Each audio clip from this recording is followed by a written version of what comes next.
FINSIA is pleased to be partnering with Jeffy on this global summit, and we've got a fantastic panel of experts to give you a sense of what's happening in our region. To give you some context, FINSIA is the leading professional body in financial services in Australia and New Zealand, covering the areas of banking and securities. And what I'd like to do now is to give you a sense of the region before you hear from our panel. So, Australia, as you're aware, very large country, well, the sixth largest country, population of nearly 26 million.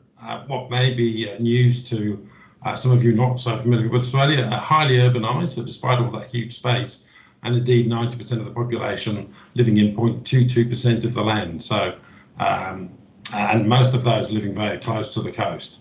The population has been growing quite strongly, largely driven by migration. And you'll see from the age demographics here that relative to many other developed economies, we've had quite a healthy age demographic in terms of those of working age, again, reflecting that migration. A sense of the makeup of Australia, a very diverse country. So around about a third of Australians were born overseas and have migrated here. And from a wide range of areas, particularly recently significant migration from China and India. I should also obviously mention Indigenous Australians, about 3.3% of the population, the oldest living culture in the world. Religion and land are the key drivers of Aboriginal culture. Colonisation had a devastating impact on the Aboriginal community, and we have many ongoing issues, and I'm sure at some point today perhaps we'll talk about some of those with regards to significant economic and health gaps, and issues with regards to respect for and the preservation of Aboriginal culture, and refer to some recent events in that regard, which many may be familiar with. Australia, a very strong trading nation, so manufacturing has been in decline. We have a very significant services economy, and that's been growing further. As a trading nation, the majority of our trade goes to Asia, over 60%, and a very large proportion of that, as you can see, going to China. Significant trade across a number of different sectors. Everyone would be familiar with mining and agriculture, and other precious metals and rare metals and so on. Foodstuffs, wine, some of which do very much rely on Australia's reputation for a good environment, a clean environment. And if we look at some of the recent data on Australia, I think everyone will be wondering, well, kind of what's happened with regards to COVID. Australia has been lucky in terms of the management of COVID. Case numbers have been very low. And whilst there was an initial dip, as you can see, early in 2020, we've seen a significant rebound in production and retail sales. So it has been very much a V-shaped impact, if you like. Little bit of political background. Australia has a federal system, 6 states, the federal government responsible primarily for trade, foreign affairs, defence, economic policy. It has the main tax powers, and hence financial services regulation largely falls within the federal system, while the states look after service provision and infrastructure, health, education, planning, and law and order. A democracy with legislative power set with a bicameral house, executive power through Governor General as the head of state, and separation obviously of judicial powers. Current government is what we describe as centre-right, and the key political issues at the moment are certainly the economy and the impact of COVID and how that's been managed, and how that'll be managed going forwards. Vaccination of COVID, which is a very key issue at the moment. Climate change and energy, there's been a huge discussion, and I'll go into that a little bit further. Social issues, gender equity, and foreign relations, particularly with regards to relations with China, the largest trading partner, as you'd have seen on the previous slide, and that has been tense, let's say, in recent times. If we look at the climate change, I talk about a disconnect here. The government position, we have not yet committed to net zero by 2050. It's seen as something that would be good to achieve, but by no means a commitment. A focus on research investment, but Australia doesn't have a carbon trading scheme or similar market-based mechanisms. And a big debate about ongoing investment in fossil fuels, the role of gas in transition, and coal mines. Australia has a bicameral parliament, executive power, the head of state rests with the Governor-General, and separation of the judiciary. If we look at some of the key political issues in Australia, currently we've had a centre-right government since 2013, but current issues, COVID, the economy, and COVID vaccination, so the health aspects of COVID, climate change and energy, a huge debate, and I'll have a little more to say on that in a second. Social issues and gender equity has been a very hot issue, and foreign relations, primarily China, and you'll have noted China as Australia's largest trading partner. That's significant for the economy, and the relationship has been tense in recent times. In terms of climate change and some of the politics around that, the government position is we have not as yet committed to net zero by 2050. The government have said that that would be good to achieve, but that's a long way from a commitment. A focus on research investment rather has been the approach, and the government's rejected carbon pricing and similar market-based mechanisms. There's an ongoing investment in fossil fuels, which is certainly controversial and having a huge amount of debate. Meanwhile, business is very much getting on with sort of climate change discussions, and does recognise, as such a major trading nation, the importance of climate change and the global context of that. We're seeing the banks investing in green finance skills, reviewing lending policies, and considering their obligations or responsibilities in that regards. And an interesting recent survey highlighted climate crisis was a bigger concern than the pandemic for Australian businesses. There's been a shifting position in the general population as well. So this chart really highlights that climate change has grown significantly as an issue for Australians. And again, perhaps something of a disconnect with some catch-up yet to occur, perhaps in the political response to what is certainly a growing concern in Australians generally. Okay, and if we look at some of the investment now in Australia, Australia relies significantly on foreign investment, and that's been growing strongly also over recent times. And you can see the source of that may come as a surprise that by far the largest sources, United States, UK, China and so on, relatively small as percentage terms, but growing strongly. And a little more information with regards to the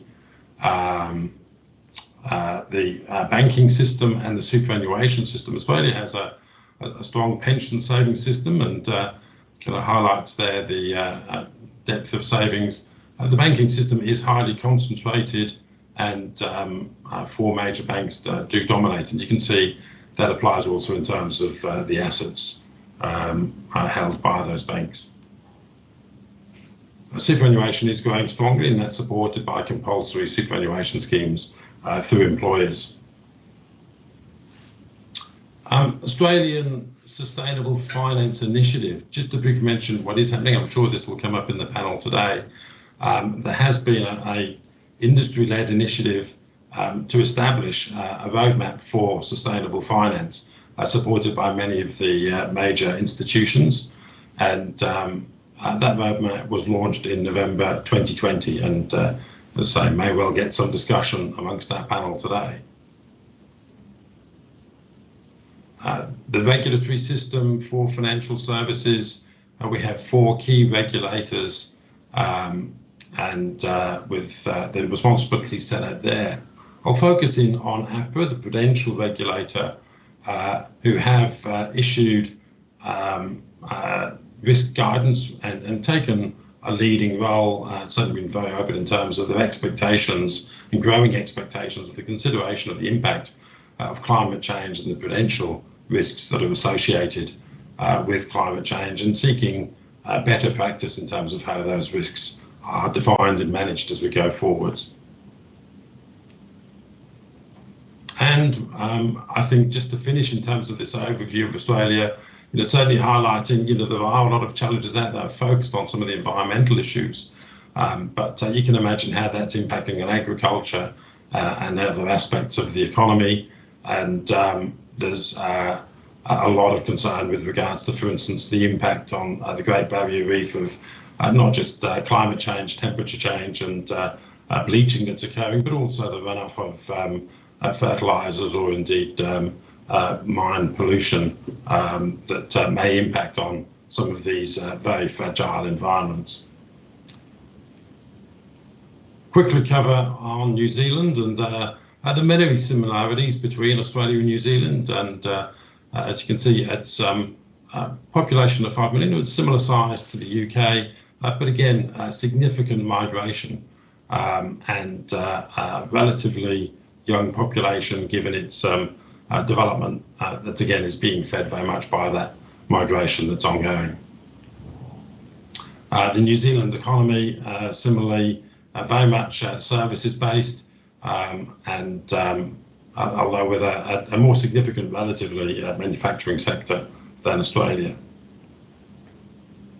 New Zealand too has been very effective in terms of its management of COVID, and we've seen this V-shaped recovery occurring over recent quarters and returning very much towards pre-COVID levels already.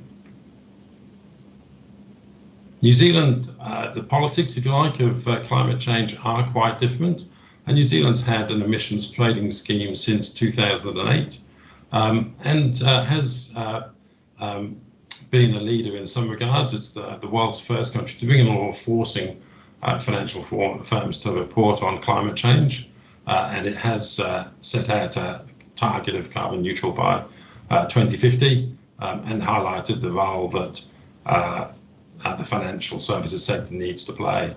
I thought it'd be interesting to highlight for New Zealand and Australia, though, in terms of the per capita levels of greenhouse gas emissions, a lot of work to be done relative to other countries.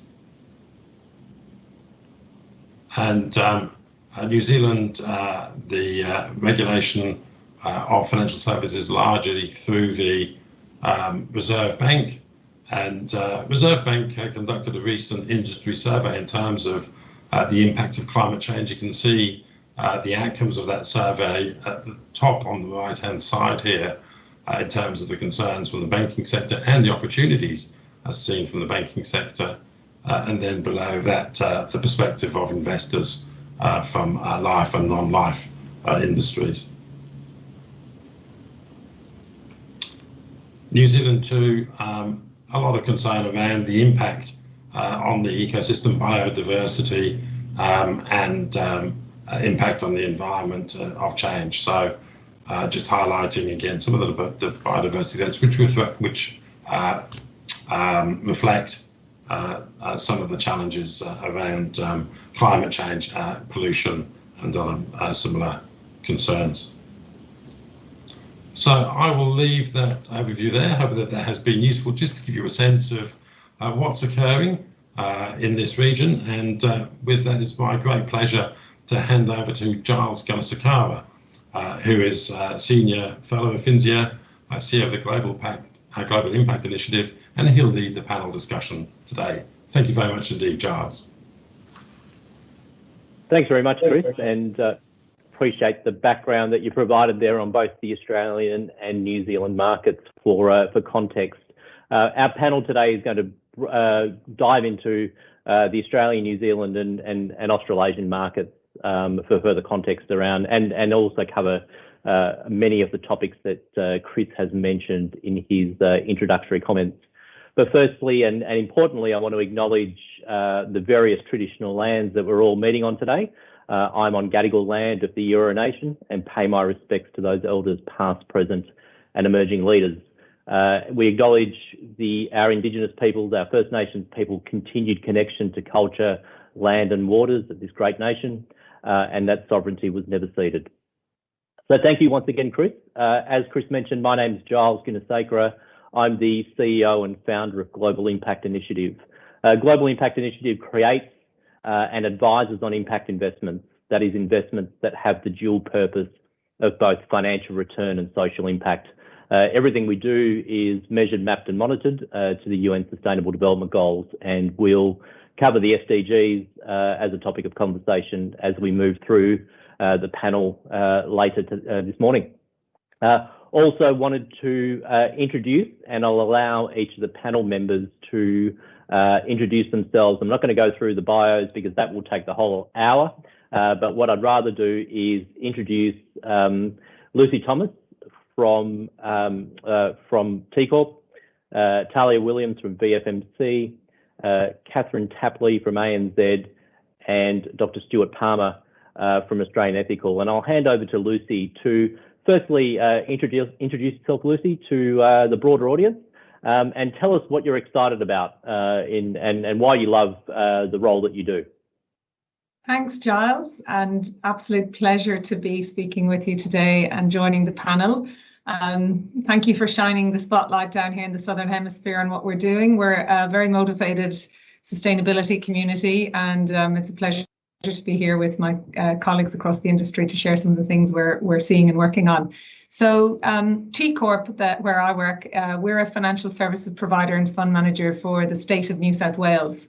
So for some of the global audience, that's where Sydney is, and most have a very good idea of Sydney and what we have here.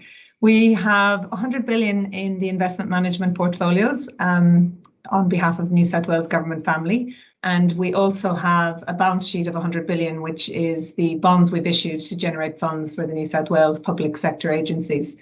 We have an extensive investment stewardship program on the investment management side.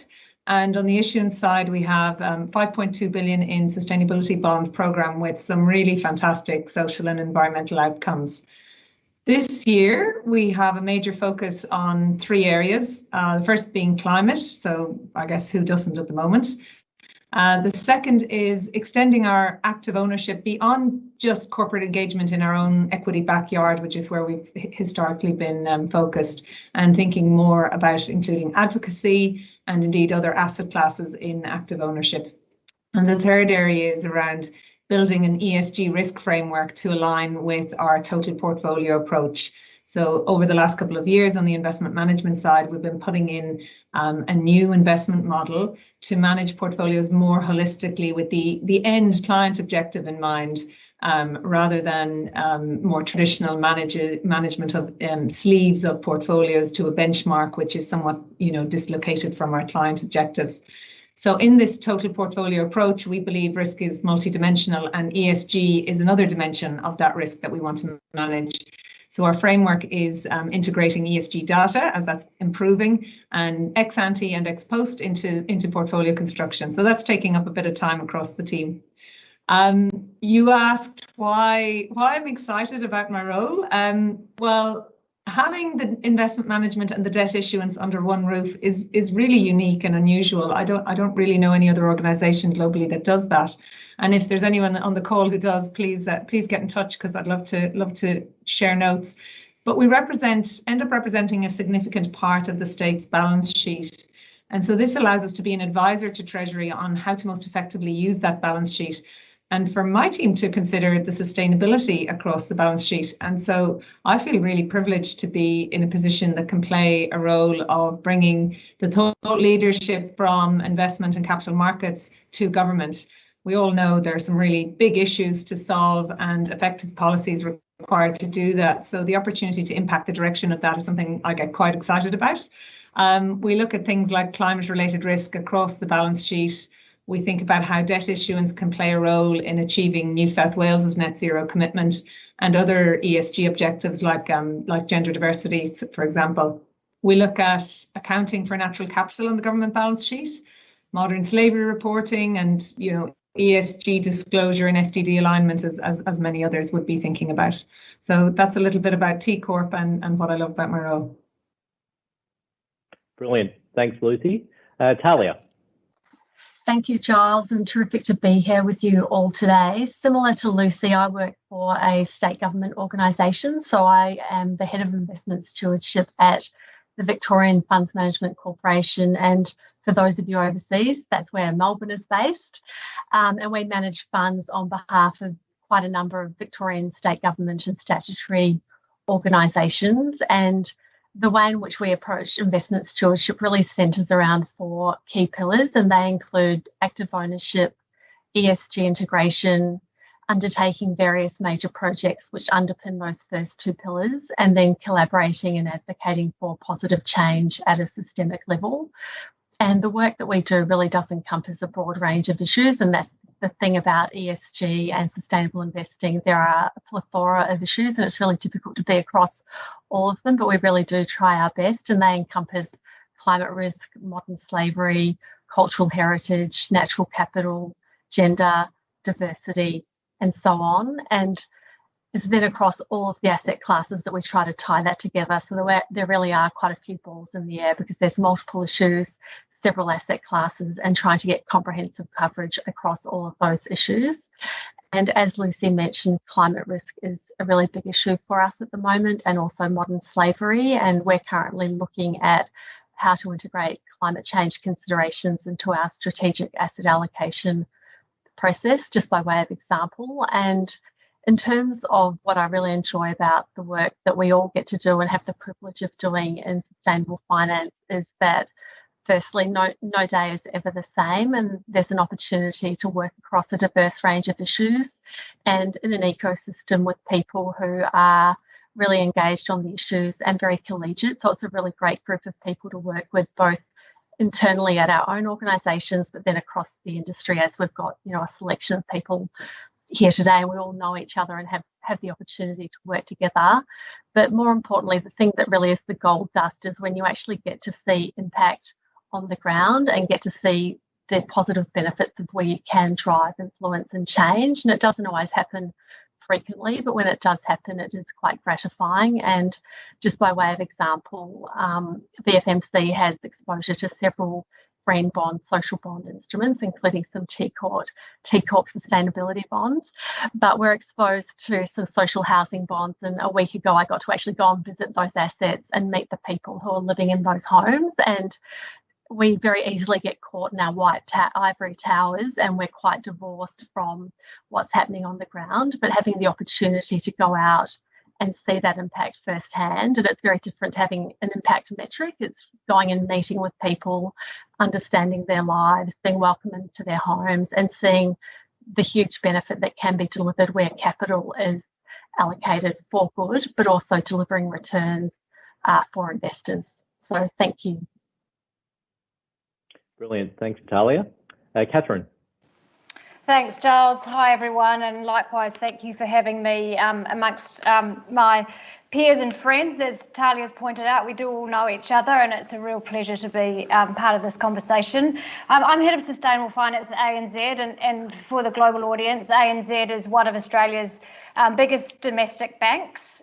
We're a commercial bank. We have retail operations as well as corporate and institutional operations. We operate in 33 countries, mainly in the Asia Pacific region, with home markets in Australia and New Zealand, 35,000 employees with a market cap of about 81 billion.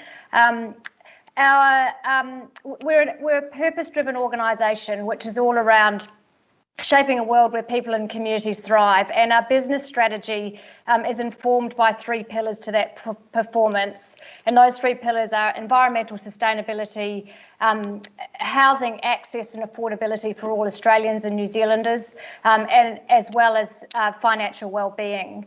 And that is really driving forward a sustainability strategy within the DNA of ANZ, and I have the privilege to be spearheading our efforts on our institutional lending portfolio around sustainable finance.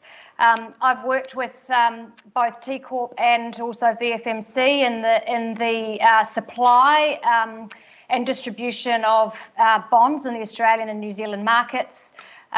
We've helped develop the debt markets here in Australia through loan and bond markets, and we're really proud of the role that we're playing in that regard. And I suppose that leads me to talk about why I'm excited about my job, and it sort of touches a bit on what Talieh said. So debt markets are 90% of the capital stack globally or thereabouts. Very, very powerful mechanism by which to have impact and change the way that money flows, investment for good, as Talieh said. So in my role at ANZ, which is a large Australian bank, small relative to other global banks, but if there's 3 or 4 treasurers who I can convince to issue green bonds and sustainability-linked bonds in order to further their sustainability ambitions, then that feels like impact to me. So back to you, Giles. Thank you very much. Excellent. Thanks, Katherine. And finally, Stuart. So Australian Ethical Investment is my company. We're an ethical investment manager and superannuation fund in Australia. We manage over about $5.5 billion of money for our customers, depending on your frame of reference. That's a lot of money, not a lot of money. I guess as context, we have experienced a pretty rapid period of organic growth over the last 5 or so years. So we've seen that funds under management grow about 5 times. And that's been, I guess, principally driven by Australians deciding that that's the way they want to invest, is thinking, I guess, riding that wave in Australia, but also globally of interest in responsible investment. And our ethical investment approach, sustainable investment approach, is applied across all our asset classes. We're thinking under our ethical frameworks about impacts on people, on animals, and on the environment. That makes my job very interesting. I look after the ethics research team, so that part of our process is investigating, the impacts that different industry sectors have, different companies have on people and animals and the environment. So that gets me out of bed. That's an opportunity to look across the economy, the society, think big thoughts about what's a better future for us all. No shortage of complex and challenging, interesting issues to look at, and also really exciting and interesting innovative solutions. I guess I'll call out, I suspect maybe for others in this session, it brings with its own challenges. Sometimes feel that helicopter view looking across so many issues feels a little bit way away from some of the activity at the coalface, finding cures for cancer, innovative green steel technologies, whatever it is. But it's a key facilitating role that we have. Although I guess I think we all do in sustainable finance is sit back and reflect often. What does sustainable finance look like? And the challenges we're faced in Australia, I suspect, are not unlike what's been faced around the world in the way, we haven't treated our customers sometimes so well. We've had a Banking Royal Commission in recent times, which has looked across the financial sector at what we've done less well. That's I guess why this session is so important, so we can focus on the positive impact that we can make. Fantastic. Thanks very much, Stuart, and thank you all for your great introductions. Hopefully that gives the audience a really good appreciation of the incredible talent that we have in the room across and representing the views of lots of different stakeholders, governments, corporates, investors across both institutional and retail, as well as across the banking sector, both retail and institutional banks. So thank you for those great introductions, and really looking forward to a very broad-reaching discussion around the important topic of sustainable finance, ethical finance, and impact investing. Albert Einstein said, the world is not dangerous because of those that do harm, but because of those who look at it without doing anything. And if I could direct the first question to Talieh, What are some of the headwinds or tailwinds that, firstly, the Talieh that you see, but also really interested in the other panelists' views? What are some of the headwinds or tailwinds that you see within the sustainable finance, ethical investing, impact investing space that you're involved in, Talieh?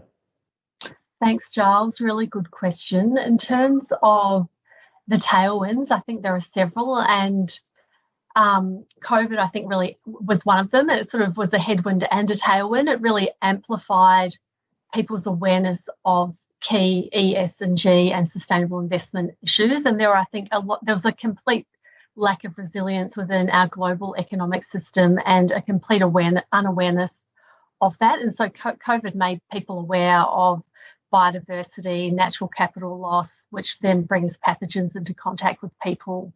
And then next thing you know, we've got a global pandemic, we've got supply chains impacted, we've got seafarers stranded on ships at sea for months on end. So there's sort of been increasing awareness, and we've reached that tipping point, and we're really seeing exponential fund flows into sustainable investment products, which is also great to see. But then some of the challenges are finding institutional grade opportunities, ones that can be mobilised at scale and ones that are authentic and have integrity. And there can often be a lack of congruence in terms of the products on offer and what's actually really happening on the ground. And just by way of example, and I won't name any names, but for example, there are some really large private equity firms which have realised where the weight of capital is going. And so they're releasing impact investment products, which is terrific.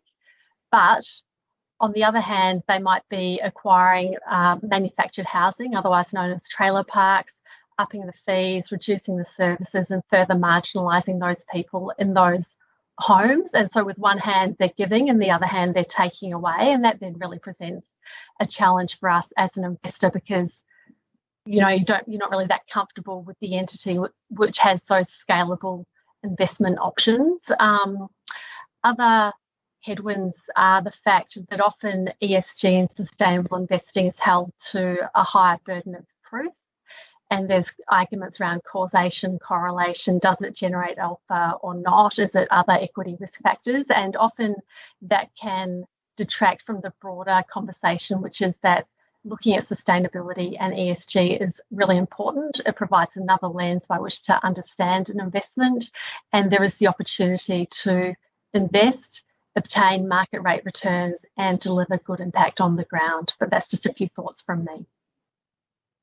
Great, Talieh, thank you. Katherine, what are your thoughts on headwinds and tailwinds for sustainable finance, particularly the area that you're engaged in? Yeah, sure. Look, I completely agree with Talieh. There is a supply-demand conundrum. We have no end of capital moving in, particularly from institutional investors into funds, but there is a real challenge around how that capital is being applied. I think from a borrower perspective, and it's borrowers that I spend 50% of my time talking to, or my team does, I think that one of the tailwinds that we are facing is greater education and awareness of what the sustainable finance markets can offer a broad range of borrowers. Having said that, I think we've come a long way in the Australian market, and much like the global market, actually. If you track the growth of sustainable finance instruments, say over the last 5 years, you've really seen a tick up since 2019, and the Australian numbers actually do bear witness to that as well. So I do feel like we've come a long way, but there is a need for greater awareness, and it's not just of the product availability, it's also about the strategic connection between a funding strategy and a sustainability strategy, and what that therefore tells your equity and debt investors around your future prosperity, your future sustainability, and therefore your continued access to capital markets. I think tailwinds, and I'm sure Stuart might touch on this too, consumer sentiment. So that's a huge driver. And certainly we've got a lot of customers who talk to us about their customers who come into the supermarkets or who are buying clothes, etc., how their desire to have more than just financial benefit or value to the product is driving a change in business strategy. So I don't think that can be underestimated, and certainly in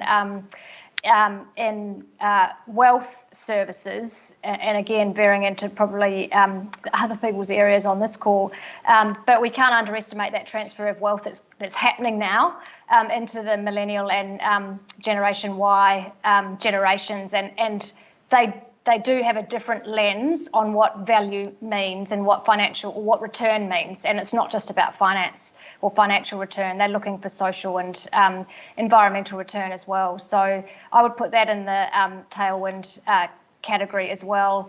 I also think, and last point, and particularly coming from an investment grade kind of institutional banking perspective, I actually see the regulatory intervention or encouragement, perhaps is a better way to describe where we're up to in the Australian market, as a real tailwind. We, as a financial institution, we need that help.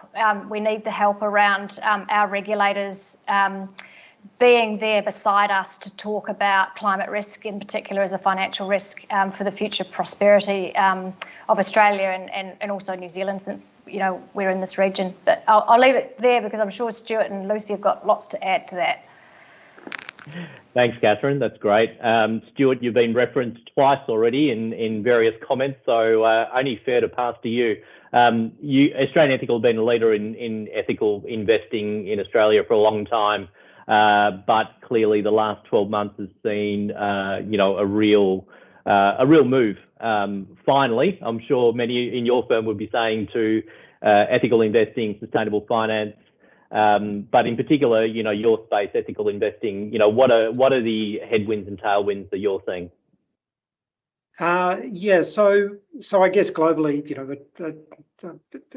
with climate change has been a catalyst for many people to think about what they're doing in their investing choices, consumption choices, lifestyle choices, and so on. And sitting alongside that, I guess, in a local context is, I guess, something that's been mentioned already. The politics of climate policy in Australia. We haven't covered ourselves in glory on that front, and I guess it's been good for business for sustainable investors, born of frustration, I guess, with a coherent sort of long-term climate strategy from government has come a desire to act in other ways. So I think we see consistently, over that period of rapid growth that I mentioned, 5 years, obviously continuing in the last couple of years, the single biggest factor for our clients has been climate or climate-related issues, and that's also flowing through to the financial advice sector. We've always had a lot of interest of customers who've come to us through ethical advisors, but increasing interest from mainstream financial advisors. But again, I think largely that being driven by their customers sort of asking them questions about fossil fuel investment and so on. So needing to look into those sorts of products.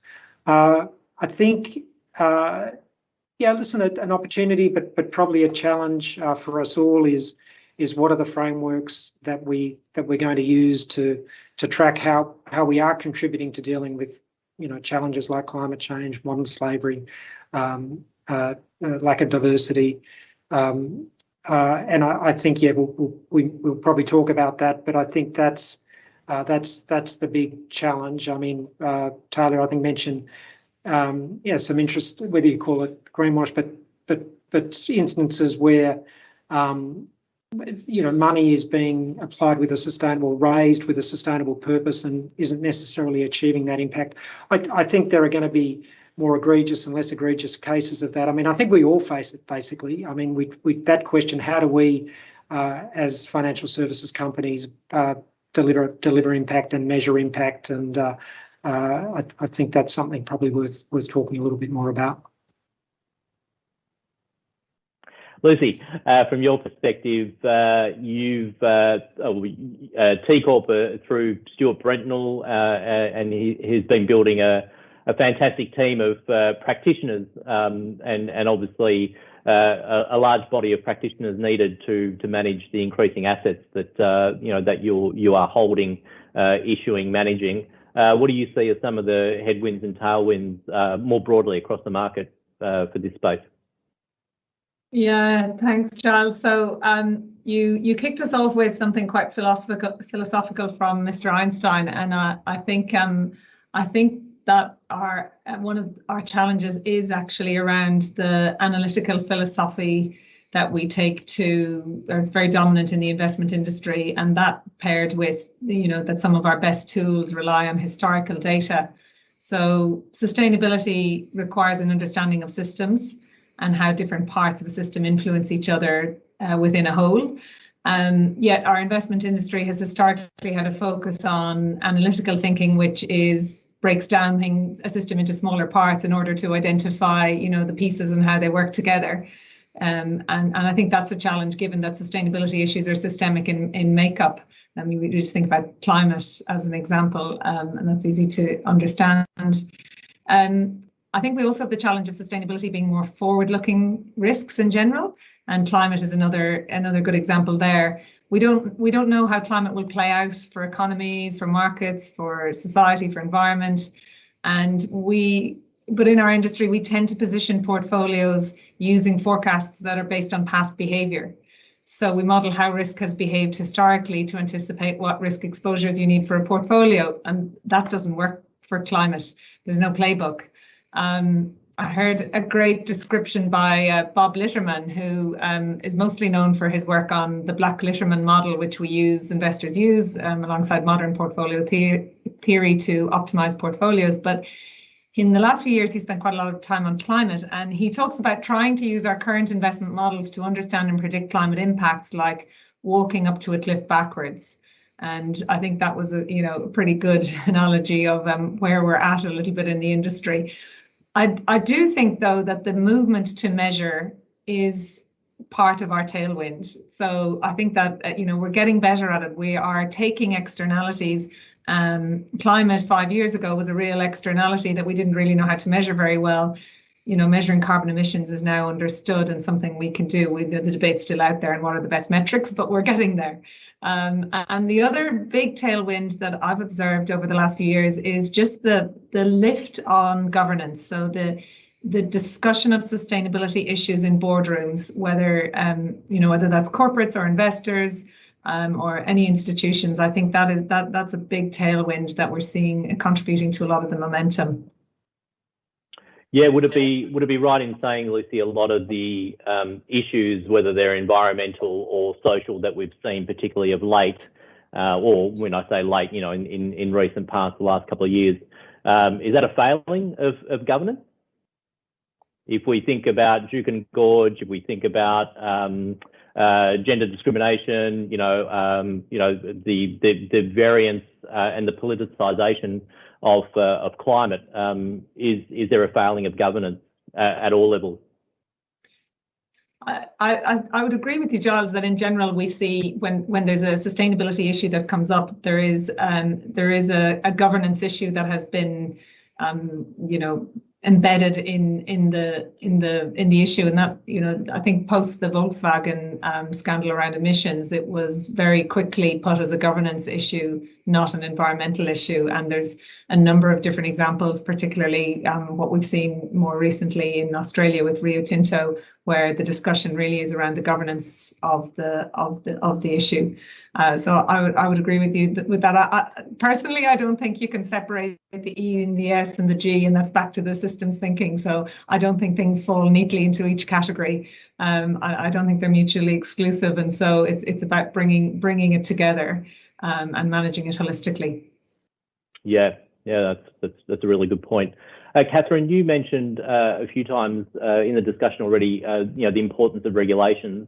What do you think about where we need to move to in terms of really being a leader? As Chris pointed out, Australia is the fourth largest retirement savings market in the world. We punch way above our weight on a per capita basis here in Australia in terms of how much money we have under management, thanks to a compulsory superannuation system.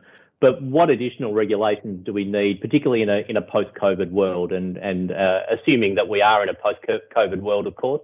But yeah, what additionality do we need there from a regulatory point of view to really move forward and cement our place, at the top there?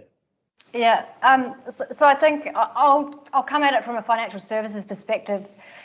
Giles, far be it from me to comment on some of the regulation that might be needed in certain industry sectors to promote a zero carbon economy. But I think my feeling is that from a financial services regulatory perspective, we may not necessarily need any additional regulation. It just might be an enforcement of existing regulation that we have, or a greater focus on some of the regulation that we have around risk. And you've certainly seen APRA's been particularly vocal around risk and that connection into climate change.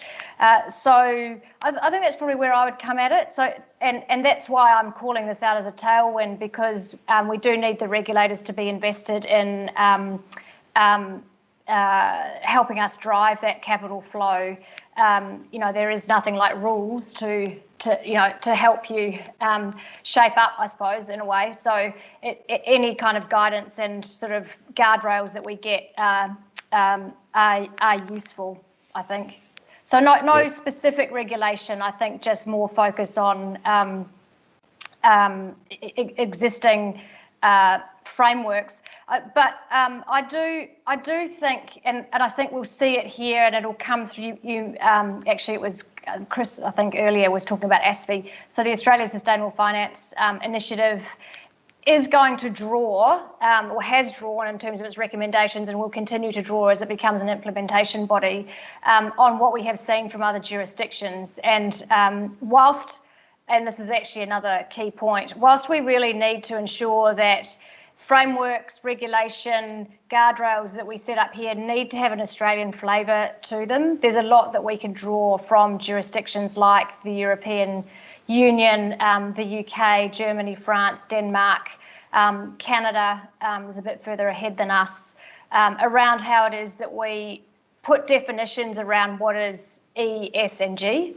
And I think that's going to be an important market development, not necessarily born out of regulation or to be regulated, but certainly sort of coming out of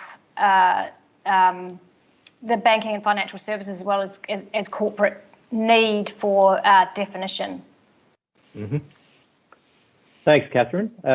Talieh, in your comments so far, you've also mentioned not only regulations but also potentially some standardisation in how we measure social impact, how we report on it. The challenges around greenwashing, SDG washing, colour washing, whatever you want to call it.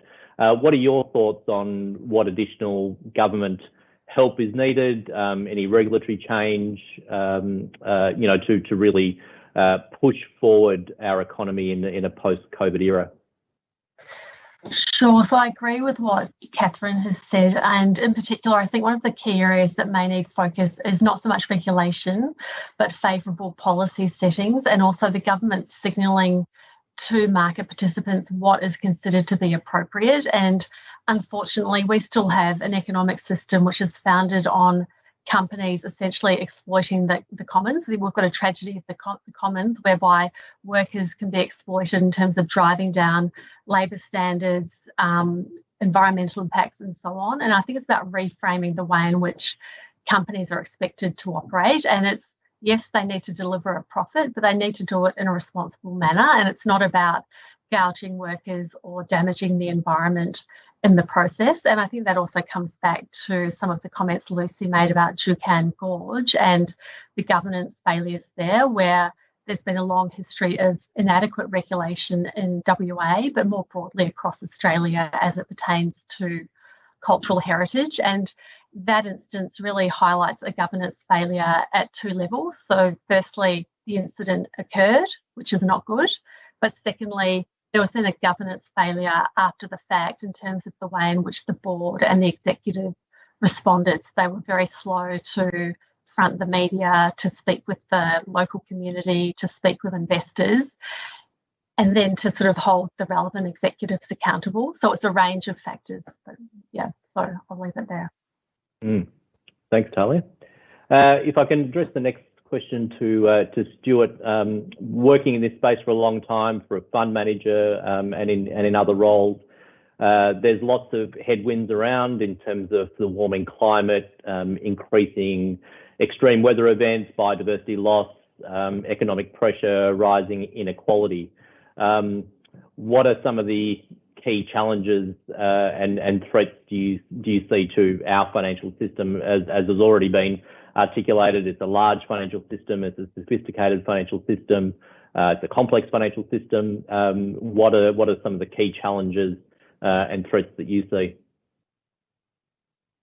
Yeah, I think, and maybe linking to some of the issues raised on the previous question as well, Giles. I mean, in my mind, yeah, I think you can sort of think about finance and sustainable finance and its regulation. Then obviously you think about the regulation of the real economy. I mean, I think the challenges and the positive impact that we can have extends to both. We're obviously not experts in all the parts of the economy that we invest in, but you know, that indeed can be an advantage. We invest across the economy. We have a deep interest in those systemic challenges and risks, with, you know, whether they be climate, whether they be amounts of inequality which threaten the social fabric, whether they be inadequate sort of regulation of waste and all the issues associated with, you know, too much plastic going into our ecosystems. So that's where we don't necessarily have to come up with solutions, but I do think sometimes we'll have some good views on what good longer term policy looks like, because we have that longer term perspective of investing across the economy. But it's also the role which I think many Australian investors have very productively played in setting expectations of the companies they invest in around their corporate lobbying and the lobbying by their industry associations. So I think we've seen a lifting of the bar there, that some of the more obstructive lobbying that's come from some of the industry associations, I think has improved as a consequence of pressure that investors have brought to bear on companies, who have in turn brought pressure to bear on their industry associations. So yeah, in terms of your specific question, what are the big challenges? I mean, climate, because it raises social issues, ecological, animal, biodiversity issues, you know, is right at the centre. It's linked to issues of increased inequality because of the unequal impacts that you know, greater amounts of climate change threaten to have on different parts of the world, different parts of society. So yeah, it means our jobs just explode, I think. I mean, in terms of the legislative policy issues we face in Australia, I think, you know, carbon pricing will keep on coming back, and our strong view is that we need to price the externality and then let markets do their work. There's obviously a role for regulation as well around environmental protection. We have an Environment Protection and Biodiversity Conservation Act, which is sort of an umbrella Commonwealth Act dealing with a lot of these issues. We have a report out there saying how we need to amend that act so it operates effectively. And I think, yeah, investors need to be sort of weighing into that debate to make sure that legislation is reviewed appropriately. I mean, we've mentioned Duke and Gorge a few times. That was an act of destruction which was in accordance with the legislation of Western Australia, and so we need to remedy that. I mean, I think that's in the interest of investors. It's in the interest of companies having a clear playing field on which to play on. Thanks, Stuart. And Lucy, are we globally competitive in a world that's prioritising a sustainable economy? Do you think Australia is competitive? I believe when you put us, the feedback I get from global investors who buy New South Wales bonds is that yes, we are, but I think that doesn't mean that we don't have some challenges to address. So I think we're lucky in some respects and doing very well on some aspects and metrics around sustainability. And then I think there's others where we need to focus a bit harder. Some of those to highlight would be from a social perspective, I think Indigenous issues, cultural heritage that's come up. Also, you spoke, Giles, about our pension system, and it's very, very fortunate here to have a very strong pension system relative to other parts of the world, and we have compulsory contribution into defined contribution schemes here. Women's balances in those are still significantly lower than men's. So we need gender equality across our pension system. That's what sets everyone in society up for. So we can only be proud of that when I think we move the scales there. Environmental is obviously some big challenges for Australia, and climate has come up a number of times, and there is to put some meat on the bones around it, the IPCC report would say that we need to phase out coal by 2030 from our electricity sector to be Paris aligned. For context, New South Wales has about 75% or so electricity relying on coal. That's a big challenge for us as a country. Deloitte research recently would say that unchecked climate change will cost us 880,000 jobs, but a greener growth path could add 250,000 new jobs. Big challenge for us to figure out how to do that. And the last area, I guess, is probably a bit something that I'm particularly interested in myself, which is more around biodiversity and natural capital. And we're a laggard on ecosystem services. So by ecosystem services, I mean tree cover, grassland, wetland loss.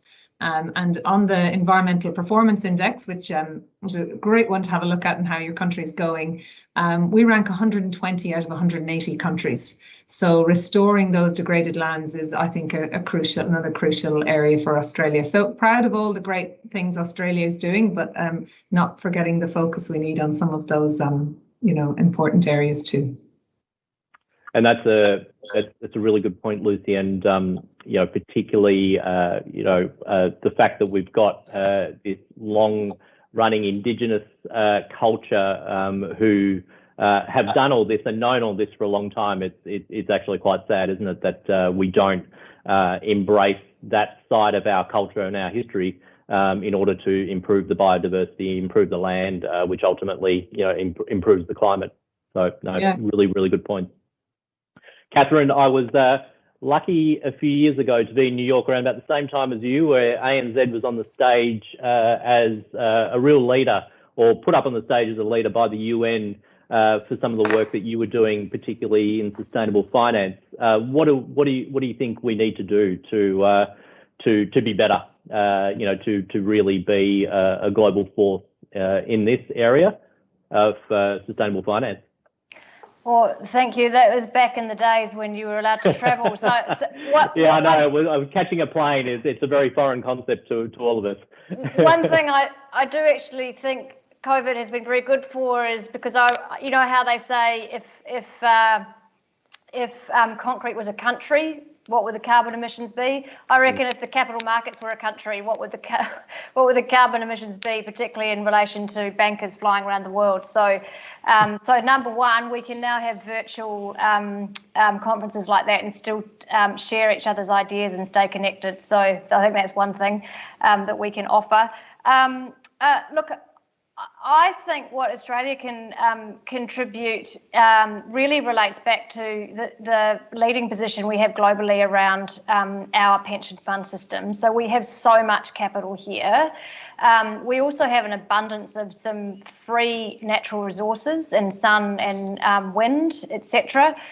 So there's a huge investment opportunity in this country. And, back to what we were talking about, competitive, I think we are competitive. I agree with Lucy like that, but I think that we are well positioned to be out-competing on a global stage when it comes to investment and also mobilising capital.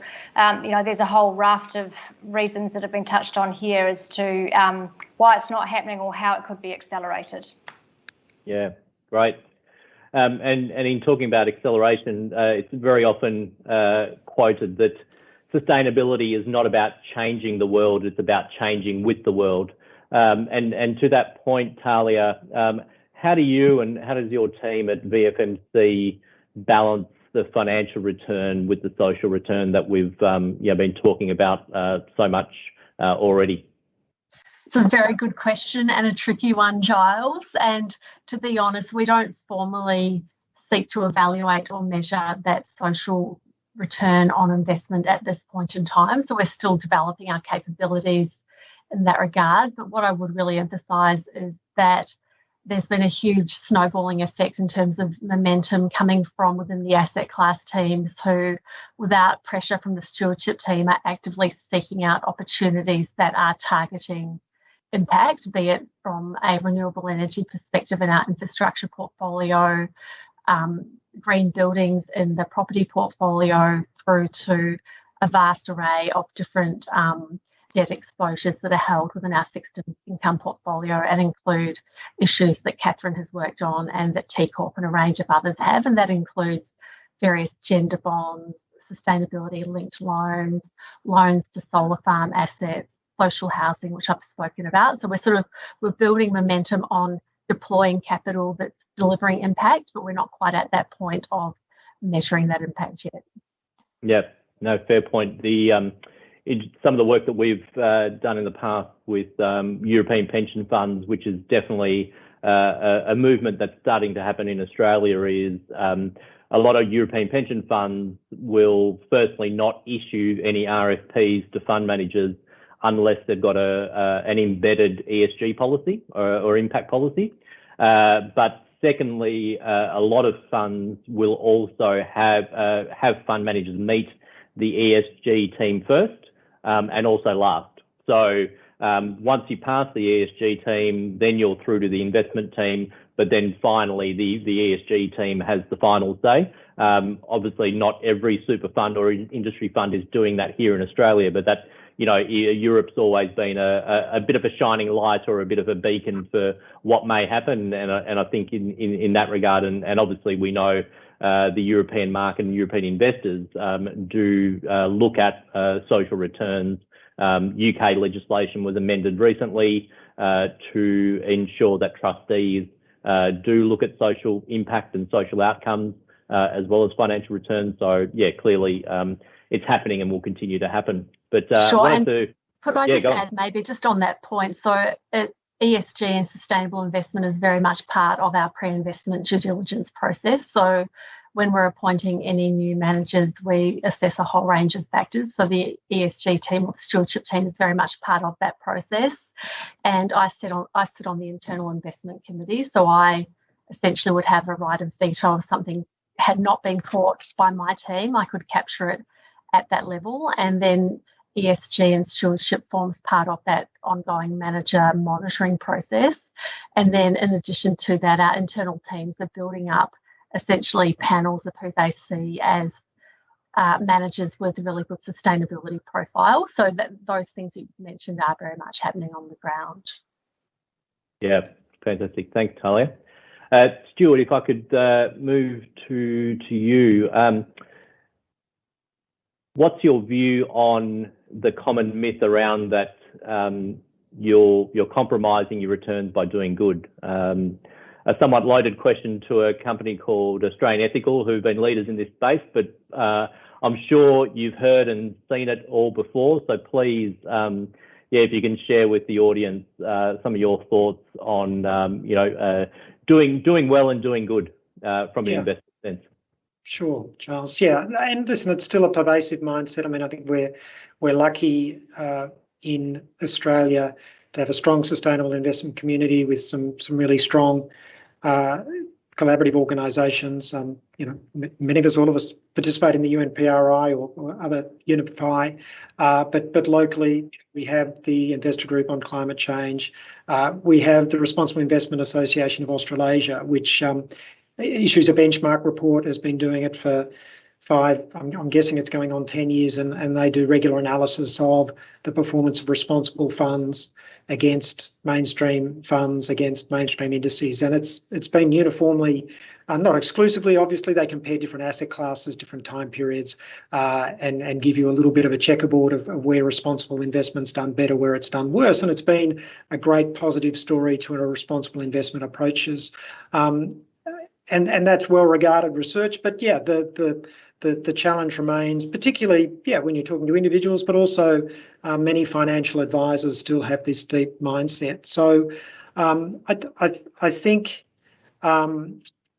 think it is changing, but I'm not suggesting that it's going away. I think things like climate change, things like, really sadly, Duke and Gorge, do bring home to people the significant financial economic loss that companies suffer when they don't pay attention to these issues. So the logic of trying to identify a sustainable universe, I mean, we're screening out about 60% of the market, and 70% in a number of cases, and still achieving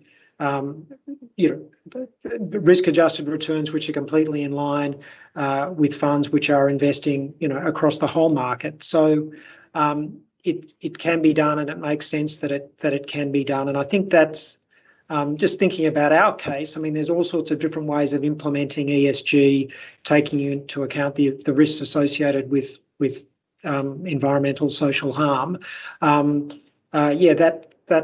That our approach, we sort of look very closely at what companies can go into the universe, but then once it's in the universe, we have a very traditional investment approach. I think that's something worth thinking about, because I think the challenge we all face with Lucy's comment about looking backwards, that's of course what a lot of mainstream investment models are built on fundamental investment theory. Yeah, how does that sort of approach deal with markets and economies and environments which are being fundamentally disrupted, where that past performance and correlations and volatility is really not a very reliable indicator of what we're facing. Great, thanks, Stuart. There's a fantastic quote by Elizabeth Shaw and she says, "We've learned to create the small exceptions that can change the lives of hundreds, but we have not learnt how to make exceptions to the rule to change the lives of millions." And in reading that quote and thinking about that, it really cast my mind to the SDGs and how the SDGs have been embraced, how they're being utilised. For those of you unaware, certainly not the people on this call, but the broader audience, there's 17 SDGs, there's 169 metrics, there's 164 targets. It is a very robust measurement system, and we've spoken already about a number of about standardisation, but ultimately about measuring social impact. Lucy, if I can ask you, where did the SDGs, or actually, if I can make it broader to the whole group, and feel free to anyone to jump in. How do the SDGs fit into sustainable finance, ethical investing and impact investing, and how have you seen them used, or how in fact do you use them in your day-to-day? Happy to start anywhere. Okay, thanks, Giles. I think it's so related to your last question, which was around the myth around, compromising returns by doing good, which is a question I hate and love. And we've all been asked it so many times in our career if we work anywhere in the world of ESG. It's a bit like, do you remember that movie, the Tom Hanks movie, Jerry Maguire, where he's "show me the money," and this is a little bit like "show me the evidence." And thankfully, we're now at a point in time where we have lots of evidence. ESG issues are financially material, and we can connect that to the SDGs too. So there's solid academic evidence showing the impact on operating performance, on financial performance, on cost of capital, on stock price, on credit spreads. It's all out there, and they don't compromise a purely financial risk return objective. Those material issues are generally measurable. So then it's about what do we do when we get to the issues that we don't know how to measure, those externalities, climate change, biodiversity, really tough. They haven't been internalized yet, so we don't quite always know how to understand their financial materiality. and the forward-looking nature, going back to that, of these issues. But I think this is where the SDGs really help us, and we've got great examples in the past of where what would have been historically considered non-financial issues are now very much unarguably financial issues. The example of goodwill on balance sheets. That was a very novel concept when that first came out, and it was fuzzy, just like ESG is described. But now we know that makes up the vast majority of it's intangible assets on a balance sheet, and so we have put measures around it, and I think that's what the SDGs are fantastic, because they're giving us this opportunity to shape and frame some of that measurement, and to bring this third dimension beyond just risk and return, a 3D portfolio into how we allocate capital, how we're using. To come to the second or the first part of your question, how we're using the SDGs ourselves is through the sustainability bond program that we have.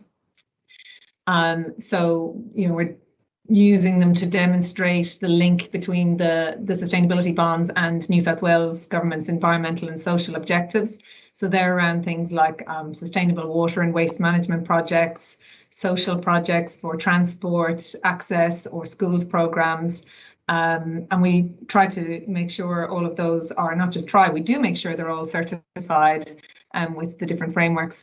On the investment side of things, we are putting in place a sustainable development infrastructure strategy. So it will be focused on SDG 7, affordable and clean energy, 9, industry, innovation and infrastructure, and 11, sustainable cities and communities. And so that's all about kind of infrastructure adjacencies. So real asset opportunities that have supportive thematic tailwinds, and we've got some great examples in there already of what we can invest in, and that's doing it through the lens of how to think about the Sustainable Development Goals as an investable concept. And I think that's allowing us to bring in this third dimension aspect to portfolios. We still have so far to go. I can't represent that our portfolios are all aligned to the Sustainable Development Goals. That would be my nirvana. But we're doing it through the ways that we think is most accessible to start with. Yeah, thanks, Lucy. Katherine, I know you need to head off shortly. Was there anything that you wanted to add on the SDGs specifically? Yeah, I might comment actually, because I'm a bit of a fan of the SDGs and using them as a framework to help structure capital markets and lending markets instruments, and we've done a lot of that work in the Australian market. We worked with T Corp actually to align their sustainability and green bond framework to the SDGs. We've actually done it ourselves as an issuer.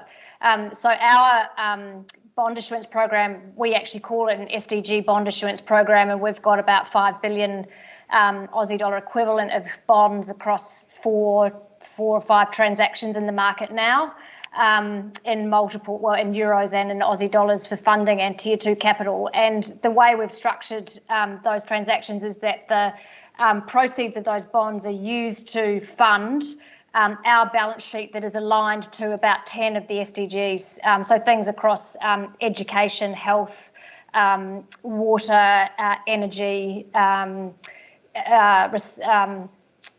buildings within the community's SDG. I used to know them all off by heart, but I'm a little bit off my game, being able to quote them all. So we've, as an organisation, as a borrower, we've found that is a really good framework to help us identify what kind of SDG aligned assets are on our balance sheet, but also how we can measure our own impact in investing into those sectors as well. And we have been working with various issuers around the marketplace in Australia and New Zealand to look at adopting a similar approach. And the feedback that we consistently get from investors on the buy side is that the alignment to the SDGs really helps them slot these bonds into their portfolios, and they can use SDG-aligned bonds very easily as a measure of impact to show back to their own constituents. So, yeah, I think they're a really useful tool. It's not perfect by any stretch, but frankly, in absence of any other sort of framework, at least it's well accepted, relatively well accepted globally, I would like to think that whilst we've only got 9 years to go on the SDGs, it's a 2030 agenda, that there will be another iteration of what they look like, because I don't know, people might disagree with you, but I don't think we're going to meet that agenda by 2030. No. Talieh, did you want to add anything on that to any of the other comments?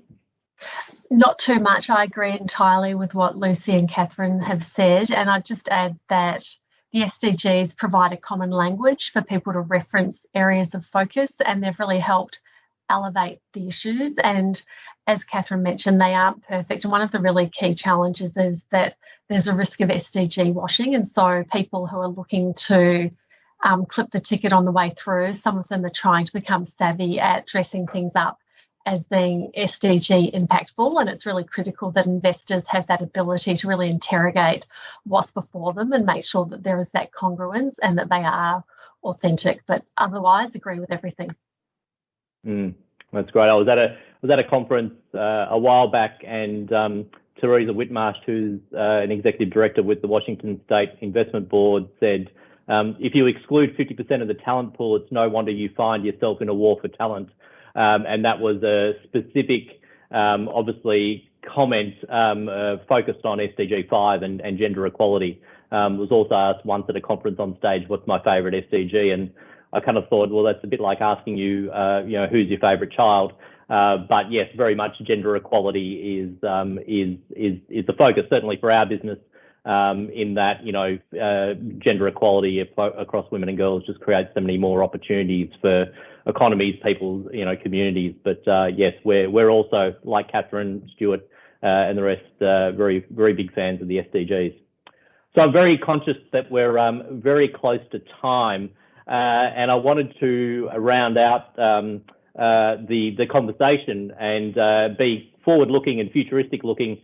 Napoleon Hill once said, a goal is a dream with a deadline. So if I can go to Stuart and to all of you, but let's start with Stuart. What does the future look like, and is meaningful change coming?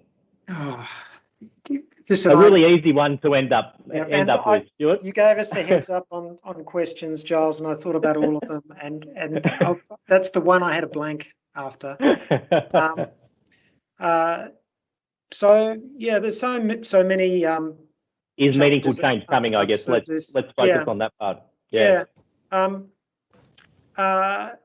Listen, I hope so. There's all that stuff about, are you optimistic? Are you hopeful? And what do you mean by those things? I think a certain amount of pessimism about the future is actually important for us to ramp up the urgency of the action that we take, and that as investors we're asking the companies we invest in to take. One thing we haven't covered, and I don't know why I mentioned it, but I think it's something. I'm not sure what role we have to play as investors, but it is in that challenge. We're facing in democracies around the world, just an increasing polarisation. We're having a great discussion within the sustainable finance bubble, and that's important that we support each other and we set big goals. But I guess we also need to think about the conversations that we find more difficult with people in other parts of our industry and other parts of society who, I guess we're increasingly finding it challenging to communicate with and share a common language about. Listen, that's not an answer to your question, Giles, but that's all I've got. That's great. Thanks, Stuart. Lucy. Sure. I don't think this was actually a question I had thought about. So I think hope is really important. It's a secret sauce for humans. And in looking forward, we've got to reference where we are. We're in the middle of COVID, or hopefully coming out the other side. COVID's given us a deeper understanding of the fragility of our system, and Talieh talked about that. We've all been touched by it in different ways, regardless of wealth, class, location, colour, gender, keep going. And we have we've a bit more to go in understanding how that disproportionately affects those of a lower income, on females in particular. But we've got some really good learnings out of COVID. So the one that I think was mentioned as well by Talieh before, which was living within our planetary boundaries, being critical to avoiding some of these catastrophic impacts. That's really important learning for those who haven't been in the world of sustainability. The second learning that I've certainly taken out of it is just this incredible human action that can be catalyzed and mobilized to address these issues quickly if we put our mind and money to it. And so I think that's a real hopeful lesson from COVID, that if we really want to, we can address some of these things. And the vaccines were a great example of that. So I'm positive about the future. I'm really enjoying the momentum in our industry around sustainable finance at the moment. It's fantastic and it is very hopeful. I have a very dear old colleague who talks about the sustainability being an unstoppable train, a slow-moving but unstoppable train, and he's more recently started to describe that train as having left the station. So I'm thrilled to be on that train with these great colleagues. Great, thank you, Lucy. Katherine, is meaningful change coming? Sorry, hands up, struggling with the mute button at the end. Look, I think meaningful change is already happening. I'm not going to repeat what Lucy said, but I thoroughly agree. And I'm now going to quote Zoe Whitten from Pollination, who was magnificent on Q&A on Thursday night. And you know, from a financial services perspective, we have no greater stakeholder than reality. And I think the reality that we're in is that we must develop a much more sustainably developed economy, and we're well on that track. I have great hope within the Australian and New Zealand context that the real economy is really digging in to do what they need to do, and I think we have the support of our regulators and other stakeholders in the marketplace. So I think it's an exciting time, and I too am happy to be part of it. Thanks, Katherine. And Talieh. Look, some days it can feel like you're trying to boil the ocean, and on those days it can be overwhelming. But I think the train leaving the station is a really good analogy, and let's hope that it's a bullet train and that momentum really is building. And just to recap on what Lucy said, COVID, as horrific as the impacts have been, it really has accelerated focus on the need to take action in terms of addressing societal inequality, addressing the issues around natural capital loss, and so on. So it has been certainly very confronting, but action is occurring. And I guess just one comment I would like to make is, and we've touched on measurement and so on, there can be a lot of focus on measurement and analysis, which is important, but what we really need is action. And there's often a lot of talking, which is what we're doing, and it's really important, but we actually really need action on the ground. And yes, some analysis is useful, but if we take TCFD reports as an example, there's often a lot of words, but not a lot of action. And we just want to see that momentum around action building. Fantastic. Thanks, Talieh. And thanks again, everyone, for your input, for your preparation, for your engagement on this, through this webinar. I'll leave you with an African proverb, which is anyone that thinks they are too small to make a difference hasn't spent the night with a mosquito. So hopefully the information that you've gained from this webinar enables you to do something. You know, I always say to my children and my team, if you learn something in a day, it's a good day. So hopefully through these learned minds, through the great experiences that everyone shared on this webinar, that you've taken away some information that you can implement. And as Talieh and all the other panelists have said, really focusing on action is the next step. We're way beyond the talk. We need to move into action. And the great thing is we can all act, and we can all act right now. So thank you once again, and I'll hand over to Chris. Great. Thank you very much indeed, Giles. And I'd really like to thank you, Talieh, Lucy, Katherine and Stuart, for your fantastic insights to the state of ethical finance in Australia and New Zealand, our successes and challenges. You've demonstrated the passion and the innovation that's driving progress, albeit we still have so much more to do. Australia in particular has a mixed reputation and self-perception with regards to action on climate change. And I spoke earlier to some of the disconnects between politics, business and the general community. in this regard. But your discussion highlighted again, whilst yes, there are those disconnects, that the financial services sector is playing a leading role and progress is being made. You covered some of the other important ethical challenges that face us in terms of social issues such as gender equality and modern slavery, and also the need to respect and embrace the culture and knowledge of our Indigenous peoples and to work together to address the causes of significant economic and health gaps.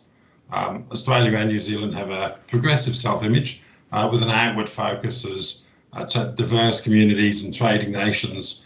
And I'm confident that'll help us achieve more and to work successfully with other countries to address common challenges. So thank you again to the panel. Thank you to Jeffy for the opportunity to participate in this important summit, and to everyone watching for your time and your interest. Thank you very much indeed.